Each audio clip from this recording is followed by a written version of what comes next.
Welcome to the ninth installment of The Living History of Bill Thomson. I'm Rolendra, and I'm interviewing my father, Bill Thomson, about his experiences and memories from his life. Welcome. How are you today, Dad? I'm a day older. You're a day older. Okay. I guess we're all a day older. Yeah, I was just trying to fit in. Well, when we left off last time, it was during your Navy period.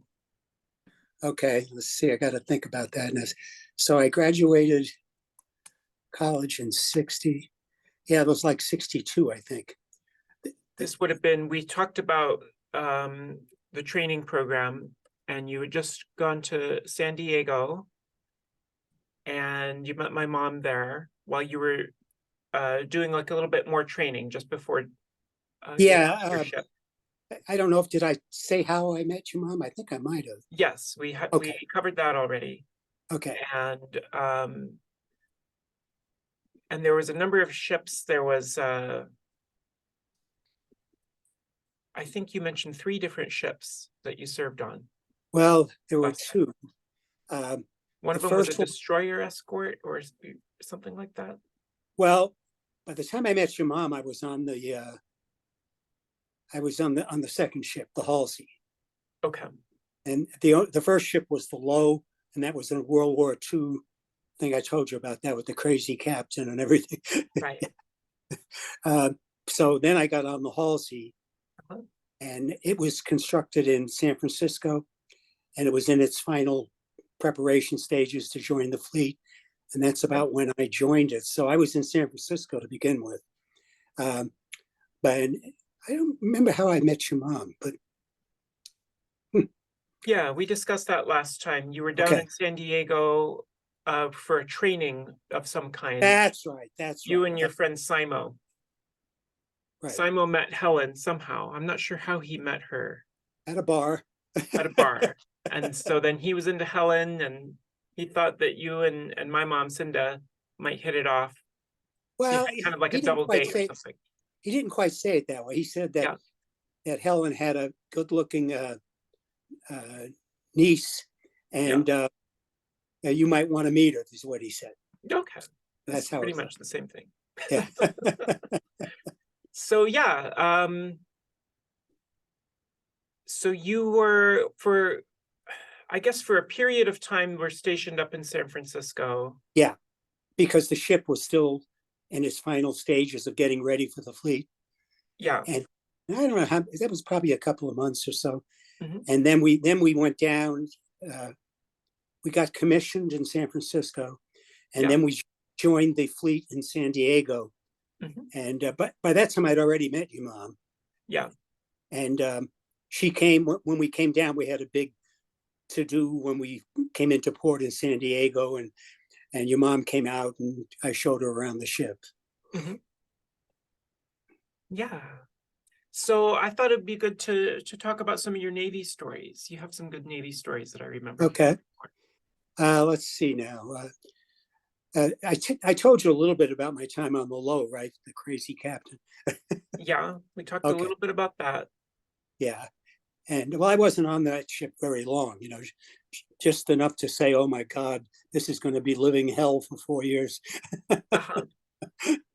But anyway, when I got to the Halsey, it was quite a different thing. There was a brand new crew, uh, Mhm. and a very professional. Uh, the captain was he was a he was a full captain, which was kind of unusual back when on a new ship they always put somebody at a higher rank as the CEO, Uh-huh. and so he was the captain when I joined it, and they were in San Francisco at the time, and at one point, meanwhile, I got writing your mom. Somewhere I've got a whole list of the letters I wrote and she wrote.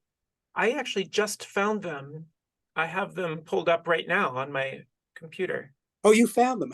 Did I send them to you or what? You did, yeah, years ago. You sent them to me. So I've got the files. Okay. I just pulled up the earliest one right now. It's from May of 1963. Yeah, that's about right. Yeah. Yeah. Well, when was Kennedy assassinated? That was in November. 63? Yeah, so all these letters are before that. They go from May to September of 63. Yeah. Okay. Okay. Yeah, we were out at sea when Kennedy was assassinated. Yeah, tell me about that. What was that like?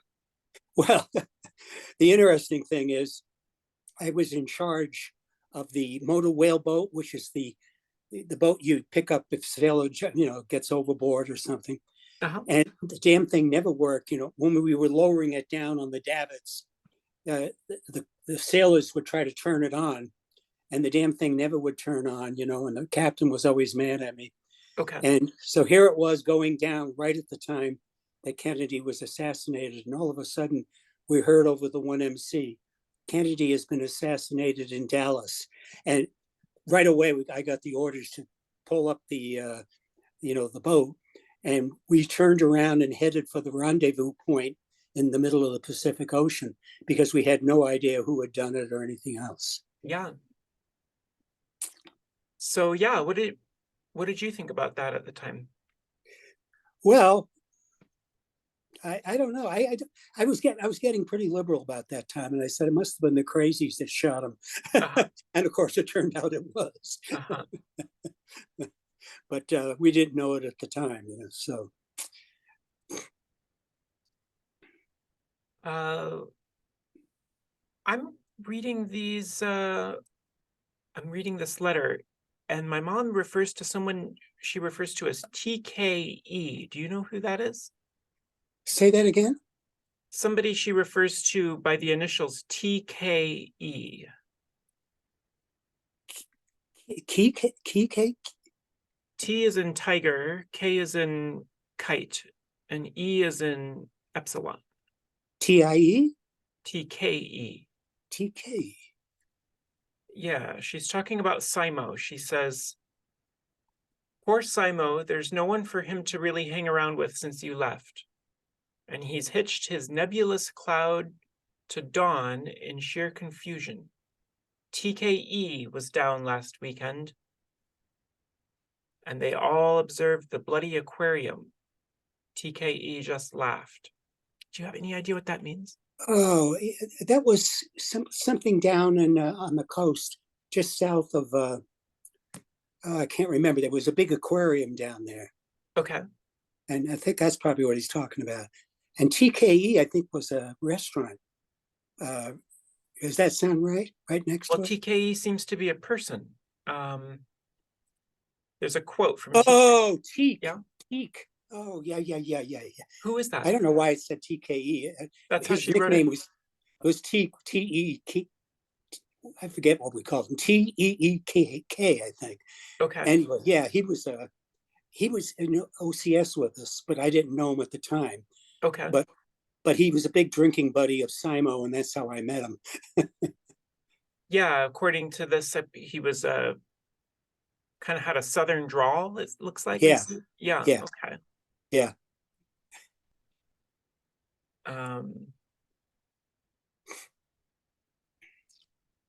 She says something, she's talking with Helen about the blue chip stamps. Oh, well, that's because your mom didn't like that very much. But I would go in, the grocery store, they gave everybody blue chip stamps, and I was, what are those? oh, well, if you bought, it was depending on how much groceries you bought. And then Uh-huh. you get so many of these stamps, and then you can turn them in. And I don't know whether you got money off your groceries or actual cash or something. But everybody was just pushing, and really, really into that stuff. And I was in my, rebellious phase at that point. Mm-hmm. So I was in the grocery store, and everybody was waiting to get these wonderful things. And we bought a whole bunch of grocery, and they gave me these things, and I turned around and ripped them up in front of the people in line, and they said, "Don't do that! Don't do that!" Uh-huh. Your poor mom, she was embarrassed to no end. Uh-huh. Yeah, I was a handful back then, real. Uh-huh. Okay. let's see. Well, I'm pulling up the next one. This one's written in cursive. It's a little harder to read. Okay. Um,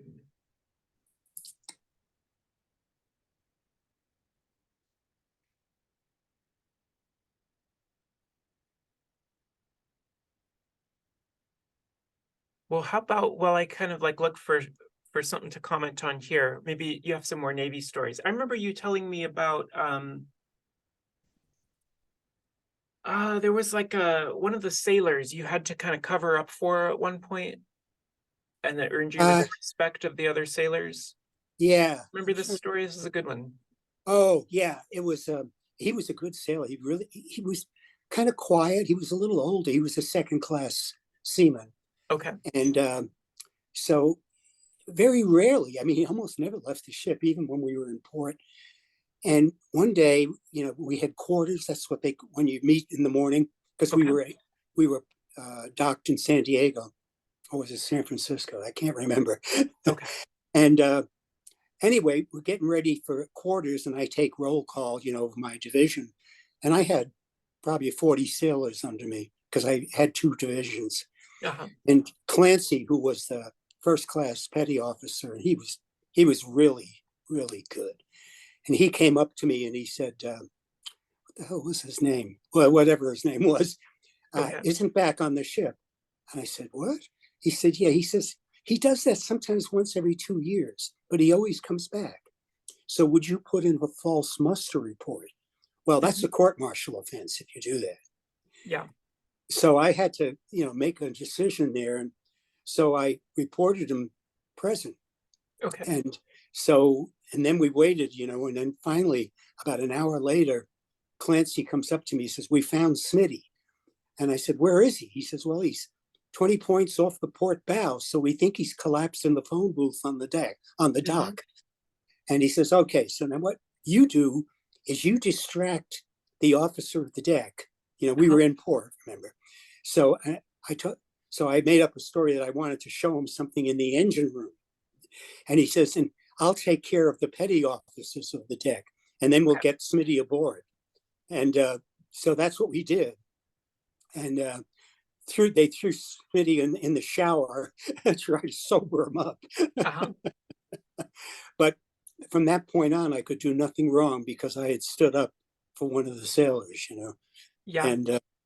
And later on, the first class petty officer made chief, and they have a big what they call a wedding down party.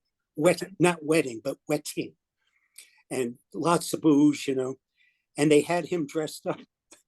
I can't remember what he was dressed up as, but he had a helmet on with the earphones because he was an ice seaman, and so there was a lot of he was in charge of the ship's communication on the phones, and the other chiefs, the whole chiefs at San Diego put it on. There was probably about 40 or 50 chiefs there, and they called me up. The way they pay for this is they fine people for some kind of things done wrong, and I can't remember what they accused me of. And then they said, "So, do you plead innocent or guilty?" Before I said anything, they said guilty. Give us $25. Anyway, but I got along with the chiefs, and that's where I learned a lot of leadership skills. You treat people right, and they'll make you look good. Yeah. Hmm.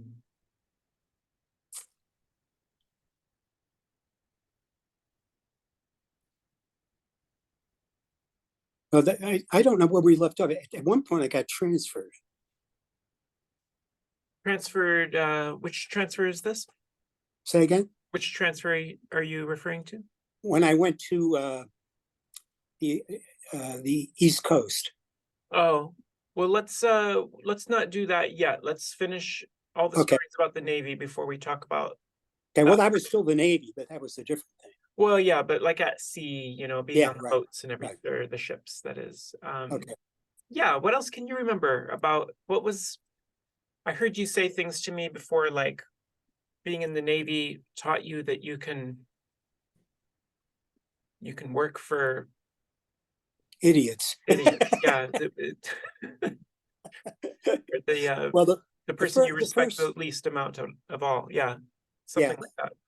the first captain we had, his name was Anderson, and Uh-huh. actually he was pretty good, but he was real um, uptight, because he wanted to make rear admiral, and so, but he was a good captain. I mean, he knew what he was doing, uh, but he was real worried about, when he brought the ship into port in San Diego. After we were out at sea, we'd go out to sea for like maybe 2 or 3 weeks, and we'd shoot missiles at drones and things like that, to try and get the missile system, because it was a pretty new ship. Mhm. And but he hated to get into port, because he called for tugs to help him get into port and everything else, because he was afraid of, if he rammed into something, he'd never make rear admiral. So one time we were coming in, and the executive officer, who was really, really good, this guy I told you about, who was, he was, can't remember what his name was. Anyway, the captain said, well, why don't you take the ship into port? Whatever his name was. Uh-huh. And he said, aye, aye, captain. So he gets up to the ship, and he says, this is, God, I can't remember his name now. I've got the con, which is what, whenever somebody takes over control of the ship, you announce to the bridge, I've got the con, which means all the orders come from that person. So, Okay. because they don't want conflicting orders, and get things screwed up. And so the captain then says, you want me to call for the tugs? He says, no, no, sir, no, captain. I think I can do it myself. Mhm. He goes in, vroom, vroom, vroom, zoom, and he did it in about 1/3 the time that the Okay. captain did. He was a fantastic seaman. Uh-huh. And then as soon as we got in, he would take all the officers to the local bar right there, and then we'd drink for about an hour or two. Uh-huh. Yeah, he was a great guy. Yeah. Great guy. Hmm. So what else? Well, let's see. I remember you did a painting of a ship at sea at one point. This was while you were in the Navy. Was that? Yeah, got to see. I think I got it in here Yep. somewhere. Okay. Yeah,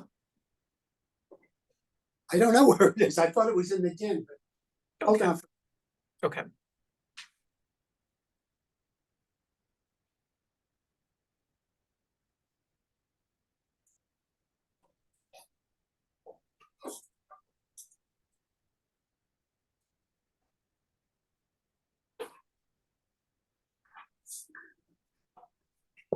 I don't know if you can see it or not. Yeah, there it is. Yeah. So what was the inspiration for that painting? What's that? What was the inspiration for this painting? Well, that's the Halsey. It's That's the kind of Halsey. Halsey looks like. Uh-huh. And I was bored to tears out at sea, Okay. because the Halsey was, there was a lot of officers on it, and I made Lieutenant Junior grade Uh-huh. on that ship, but prior to that, I was an ensign, so really low on the totem pole, Yeah. and so I was bored a lot of the time because they wouldn't let officers do anything meaningful, Uh-huh. and so that's when to take out my frustration, I decided I'd do a painting. So you were able to do that while you were on the ship? Well, my off time, yeah. Well, I lived on the ship Okay. even when we were in port. Yeah. So yeah, I had a stateroom and I shared it with another junior officer. Okay. So you would get bored out on the ocean because you joined the Navy for adventure, but you found it to be boring. Say that again? When you told me you joined the Navy for adventure, Yeah. but then kind of found it to be boring a lot of the time. Well, I wanted to go overseas, Yeah. and the irony is, I never got to go. The first ship didn't go overseas because, that was my punishment for not going into the nuclear navy. Right.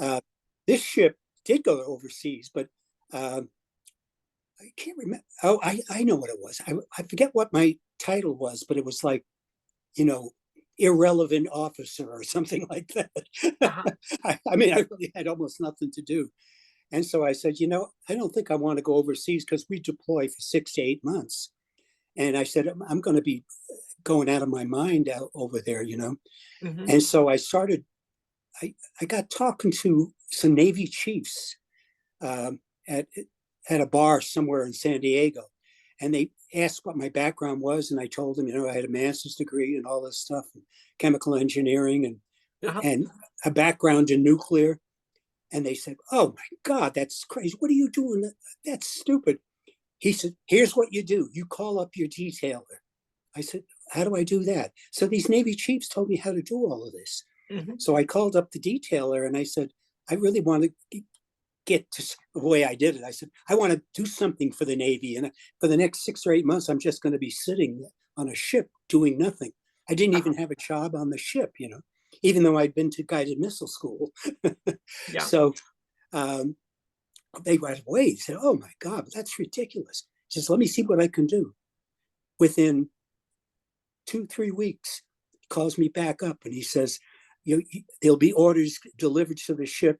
You're going to the National Security Agency in Maryland." And I said, "What's the National Security Agency?" I what it Uh-huh. was. Well, it's kind of like an intelligence place. Well, I mean, it was way more than that, let me tell you. Uh-huh. So I had a top secret coded clearance. So Right. Well, let's get over to that period of time. The first thing that happens is, so you're dating my mother, and she finds out she's pregnant. yeah, So and then you decide to get married. yeah, and I was on the Halsey at that time. Yeah, and that would have been June 1964. Right, right. So she would have been 19 by this point, and you would have just Five, turned 25. 24, 25. Yeah, yeah, Yeah. yeah, And we spoke about the marriage, the going to Yuma at the fly yeah, by night marriage place. yeah. I think you said at one point that they had like paper cutouts or something of pews or something like that. It was paper cutouts that had what do you call them in a church? You know, the windows, Okay, like stained glass windows. stained glass windows, but Okay, it sure. was paper. It was crepe paper with painted with stained glass windows painted on Uh-huh. it. And the gal outside the chapel, they called it a chapel even. Yeah. She was a speed typist, Okay. and so and there was all these people, all of the migrant workers had met Floozy the night before, and they were getting married, Okay, sure. and then there was your mom and Uh-huh. I. So, and there was a speed typist, and you go up, and she didn't even look at you, you know, name, and she's speed typing, you know, and she's typing all of the stuff, and then she types it all up, never even looks at me, hands it to me. She says, "They'll call you when they're ready." Uh-huh. Your poor mom. And so in those days, for some reason, it was you couldn't just get married right away in California. Is that it? So you had to go to Arizona? Well, I didn't know how to do that, but the reason I knew about Arizona is because your mom's dad, he got married there at the same place, and he said, you don't even have to. All you have to do is call him up and make an appointment. You can go right there. Right. There's no waiting or anything. So Yeah. that's why I went there. Yeah. And he was all for me marrying your mom because he was afraid that she was hanging out with some of the Portuguese bums down in San Diego, and Okay. your grandfather went down with a rifle one day to tell him to stay away. Uh-huh. And when he found out that, here's another funny thing. He had one of his wives, you know, of course, your mom's mom died early, you know, but Right. then your grandfather remarried this really horrible lady, and then he divorced, you know, and she had no respect for anything. So he calls her up and he says, "Cindy's getting is getting married." "Oh, to who?" "Well, a guy in the Navy." I mean, your grandfather just pulled her along, you know. Yeah, sounds right. Where'd Uh-huh. she find him? In some bar? Well, actually, that was true. Uh-huh. So then your grandfather just leads her on and then says, yeah, yeah, he's got a master's degree in chemical engineering. And he's going on about all these. He's an officer. He Yeah. was just trying to rub it into her. So yeah, so you get married in June of 64, and then like, but you're living basically on a ship. Yeah. Well, no. When you're in port, if you're married, Mhm. and in fact, you don't even have to be married. You can choose to live on shore, but but you never knew when you were going to pull out, so you had to pay high, almost weekly rents, that kind of thing. Okay. So when your mom and I got married, we rented an apartment, and even if I was going to go to sea, she could live in that apartment, while I was out at sea. Because when you got married, you got paid more money too. So Right. Okay. yeah. So is that what you did then right away, or what did you Say do? again. Is that what you did? You got an apartment as soon as you got married, or? Hey, I'm trying to think. Uh, yeah, I think so. But I didn't tell anybody on the ship that I was married except a few friends. Uh-huh. And that I may have told you this story, but I got in trouble when the captain had a party for the officers. Yeah. Did I tell you that story? You did, yeah, because they didn't know, he didn't know you were married. No, I didn't tell it. I just, it was nobody's business, and I didn't have a proper Navy attitude. But But even though, but you were saying they would pay you more money though if you got married. what's that? Didn't you just say that they would pay you more money if you got married? Yeah. Oh, I made sure that the guy who took care of the books knew I Oh, was okay, married. that guy knew. Oh yeah, oh yeah. All right. And the executive officer found out of that because everything had to be signed by the executive officer, Uh-huh. and he didn't think of anything until we had this party, and I showed up alone, Mhm. and uh, the captain. Let's see, maybe it was the captain. The captain had to approve it. Anyway, he asked, he said, "Where's Mrs. Thompson?" Yeah, and the executive officer said, "Well, he's not married." And then the captain said, "Well, you don't know your officers very well." Uh-huh. So then I got in trouble with the executive officer. Right. And he said, "Why didn't you tell anybody?" I said, "I figured it's nobody's business but me, but mine." Uh-huh. And he was an ex-enlisted, so he smiled a little bit. He liked me a lot, but he had to chew me out for not following protocol. Okay. Um, okay, so now we're getting into the later part of 1964. Um, well, before that, I got transferred to the East Coast. I don't have we talked about that? Well, that'd be later, right? Because first Paul was born in San Diego. That would have been in December 64. Yeah, and that's about when I had the orders. Yeah, it turned out that I called up the detailer, and when he found out what my background was, Mhm. and then I had been involved in the design of the heat shield for our own uh, missiles. Yeah. He said, "I'll be back to you quickly," and so I got orders just like within weeks, and they sent me to National Security Agency because what they wanted me to do was to be part of the spying on Russia to find out what Russia's ICBMs were like. Mhm. Because what we did is we would send ships out to the Pacific Ocean, and the Russians always had to announce when they were doing a test firing because it was dangerous. They want to make sure no ships were in that area, Uh-huh. and so they wanted me, and then we would go out there and intercept their telemetry Okay. because they were collecting telemetry, right? And there Yeah. was about, if I remember correctly, there was like 60 something channels on the telemetry, but we didn't know what they were monitoring, except for one. When the ship, when it re-entered the Earth's atmosphere and Mhm. decelerated, it Mhm. went through Mach 1. And so there was the bump. when it went through Mach 1, and that showed up on all the instruments. You could see this blip. So we knew exactly what time. We knew what time it got launched because we had a spy in Russia.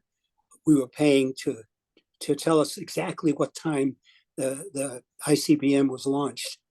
And then when we saw the blip, we knew how many miles it had traveled and what have you.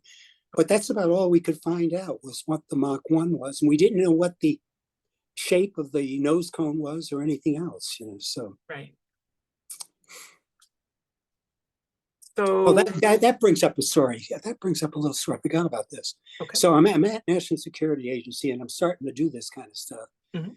And I found out that whenever the Russians had a test, uh, the National Security Agency sent all of the data they collected, including the Mach 1 bump thing, to. It was a funny. What the hell was the name of the? Can't remember the name of the company, but you never would have thought it was technical. It was like a grocery store company or something. I don't remember what it was. And so I saw that, and I said, I didn't know how to computer program. So the guy who sat across from me, I knew what the mathematics were. And he was really into computer programming, wrote everything in BASIC, not in Fortran. So I asked him to teach me BASIC. And I knew the mathematics. So I put it together, and without telling my boss or anything, I went back to all the previous shots. We had all the data on it. And I was able to corroborate the Mach 1 bump and what the missiles were like in like 10 different ICBM shots. And I went to my boss and showed him this. And he said, "Oh my God." And right away, within a month, they canceled the contract, and it was $20 million a year. So right away, I saved him $20 million a year. Okay, wow. It's not bad. It's not a bad day's work. I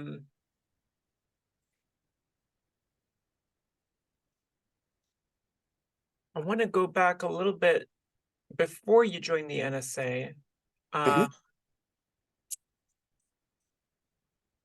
No, there would have been the Gulf of Tonkin incident would have happened in 1964, just The before what? the Gulf of Tonkin. Oh, yeah, yes.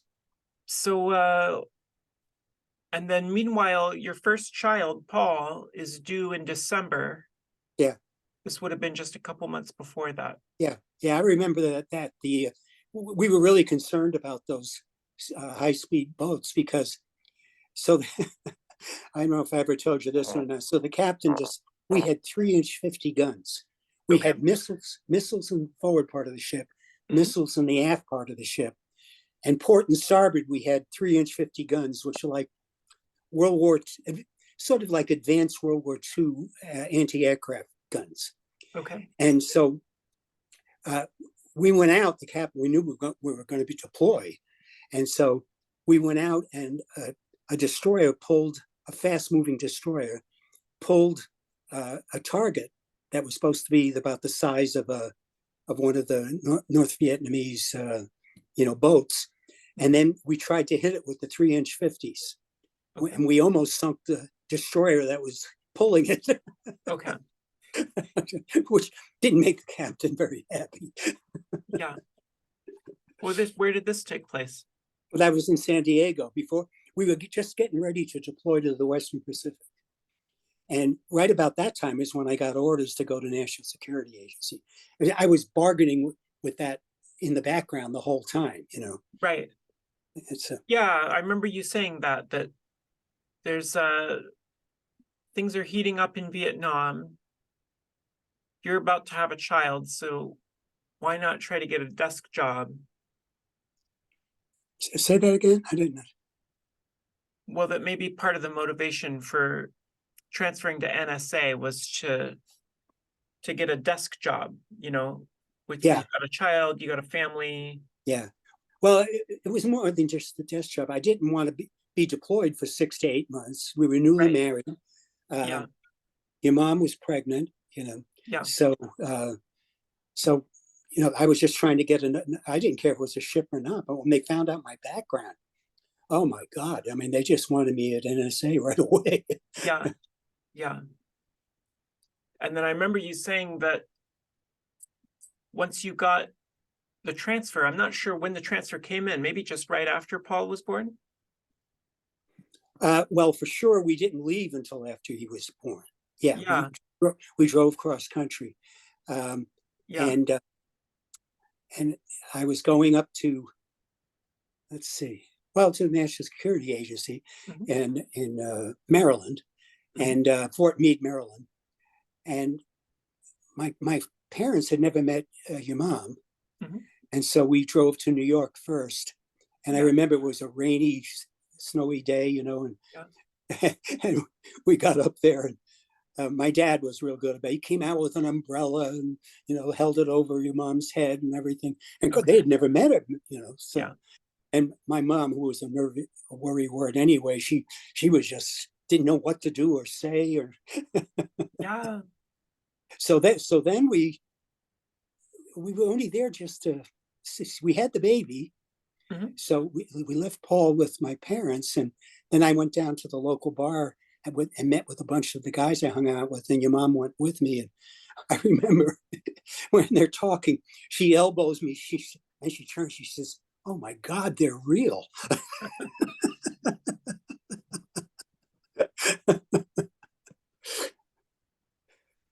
What was it like having when Paul was born? You have some good stories about when he was born and what that was like.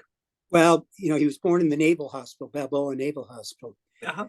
and your mom wanted to nurse him, and so there was this busybody seaman, lady who was in the Navy, but she was like a seaman, and she was out there, giving your mom a real hard time because she wasn't doing it right, and your mom, she was real nervous and started really getting upset about it. And she told me when I visited her back then, you had a baby, you were in the hospital for 2 or 3 days, Okay. and so I went out, and boy, I used my rank and Yeah. really chewed out this woman for what she was doing. So, So what was she doing? She was oh, telling she the was just giving nursing your the mom baby a wrong? hard time because Yeah. your mom wasn't in the Navy, and Yeah. she was acting like, she was disobeying naval protocol or something. Okay. Just giving her a hard time because it was fun for her. Yeah. Do you remember how you chose the name Paul? Yeah. I said Paul was the leader of the disciples, so he must have been a real leader to make up all that stuff and have all those people follow him. So we got to Okay. name him Paul. So you wanted to choose a name of somebody who could make up things and deceive people into following him. Who did? You did. That's what you just said. That Paul had made up things and people followed him. And so he Yeah, must have been a good leader. yeah, yeah. That's right. That's right. So you Yeah, wanted to name your yeah, child that to bring yeah. that And of course, energy your in. mom was of the same opinion as myself, so there was no problem with that. Yeah. I don't know where we got Andrew from. That was his middle name. I, I think that just came out of the blue. Well, we'll have to end this one right now. About to run out on my Zoom time clock. Okay. Boy, we can do one more. We'll do one more. I'll take a few minutes and then get back to Okay. you and we'll do it again. Okay. All right. See you then. You bet. Bye. Bye.